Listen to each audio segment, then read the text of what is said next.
ക്രിസ്തുവിന് ശേഷമെന്നും മാറ്റി എഴുതിയ മനോഹരമായ ഒരു വചനമില്ല. വിശുദ്ധ ലൂക്കായുടെ സുവിശേഷം 1-ാം അധ്യായം 35-ാം തിരുവചനം. ദൂതൻ മറുപടി പറഞ്ഞു, പരിശുദ്ധാത്മാവ് നിന്റെ മേൽ വരും, അത്യുന്നതന ശക്തി നിന്റെ മേൽ ആവസിക്കും. പരിശുദ്ധാത്മാവിന്റെ അഭിഷേകം പരിശുദ്ധ അമ്മ സ്വീകരിച്ചപ്പോൾ ചരിത്രം വഴിമാറുകയാണ്. ക്രിസ്തുവിന് മുൻപ് ക്രിസ്തുവിന് ശേഷം എന്ന രീതിയിലേക്ക് ചരിത്രം മാറ്റപ്പെടുകയാണ്. പ്രിയമുള്ളവരെ, വളരെ ശക്തിയുള്ള ഒരു അഭിഷേക വചനമാണ് കേട്ടോ. കേവലം ഒരു സാധാരണ സ്ത്രീയായിരുന്ന മറിയം ഈ വചനം തന്റെ ജീവിതത്തോട് ചേർത്ത് വെച്ചപ്പോൾ പരിശുദ്ധ അമ്മ എന്ന തലത്തിലേക്ക് മറിയത്തിന്റെ ജീവിതം മാറുകയാണ്. നിന്റെ ജീവിതത്തിൽ പ്രിയമുള്ളവരെ, ഈ വചനം നമ്മൾ സ്വീകരിക്കുമ്പോൾ നമ്മുടെ ജീവിതത്തിന്റെ മറ്റൊരു തലത്തിലേക്ക് ദൈവം നമ്മളെ കൈപിടിച്ചുയർത്തുമെന്നതിൽ യാതൊരു സംശയമില്ല. കാരണം അത്രത്തോളം ശക്തിയുള്ള ജീവനുള്ള ഒരു വചനമാണ് ലൂക്കാസ് സുവിശേഷം 1:35. പരിശുദ്ധാത്മാവ് നിന്റെ മേൽ വരും, അത്യുന്നതന്റെ ശക്തി നിന്റെ മേൽ ആവസിക്കും. പരിശുദ്ധമ്മയുടെ ഒരു ചോദ്യത്തിന്റെ ഉത്തരമായിരുന്നു ഈ വചനം കേട്ടോ. ഇതെല്ലാം എങ്ങനെ സംഭവിക്കും?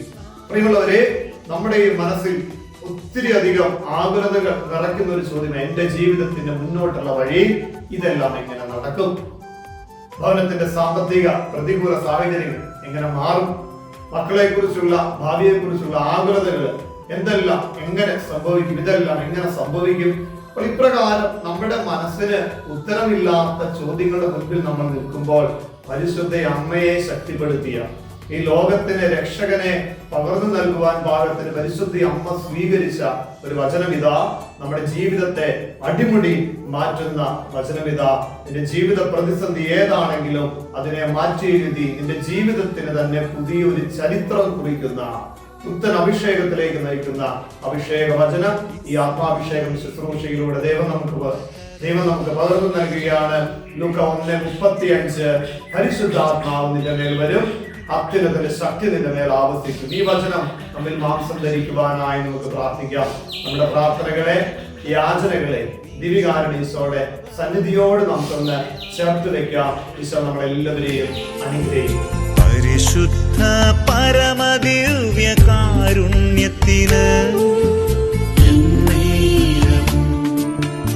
ആരാധനയും സ്തുതിയും പുകഴ്ചയും ഉണ്ടായിരിക്കട്ടെ.